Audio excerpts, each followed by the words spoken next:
Is that clear? 1797, the United States signed a treaty. It's known as the Treaty of Tripoli. It was actually approved by the President John Adams. And this is what the Treaty of Tripoli said. This is only a portion of the treaty. The government of the United States is not in any sense founded upon the Christian religion.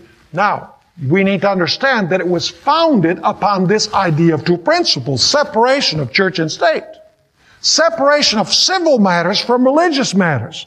But that doesn't mean that the United States was founded as a Christian nation. It was founded as a nation of Christians. It's different to say that it was a Christian nation than to say that it is a nation of Christians, where most of the people at that time, at least, were Christians. Now, what about Thomas Jefferson? In 1802, he wrote a letter to the Danbury Baptist Association, and he used what is known as the metaphor of the wall. And actually, he probably got this metaphor of the wall from Roger Williams long before him, but he didn't give him credit if he did. Notice what he had to say to the Danbury Baptists.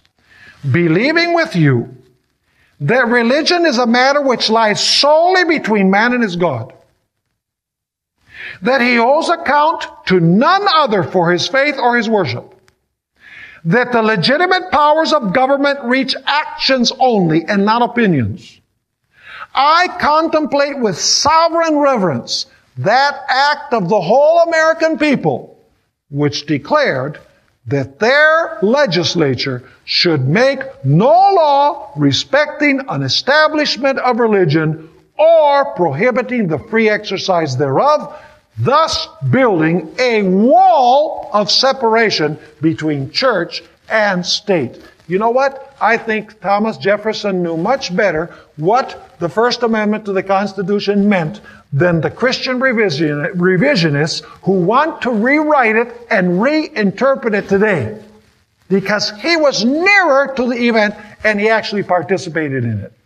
By the way, do you know that the third clause of the First Amendment to the Constitution has to do with civil rights? Isn't it interesting that in the First Amendment you have these two things? The first two clauses deal with religious freedom, and the last part of the First Amendment deals with civil liberty. Thus encased, folks, within the First Amendment to the Constitution, one of the founding documents of the United States, you have this idea of two kingdoms. In the Declaration of Independence, in the Constitution, and in the Bill of Rights, you have this idea of separation of church and state. You know, the third clause, having to do with civil liberty, guarantees freedom of speech, freedom of the press, freedom of assembly, and freedom to petition the government for a redress of grievances. Let me ask you, are those civil rights? Yes.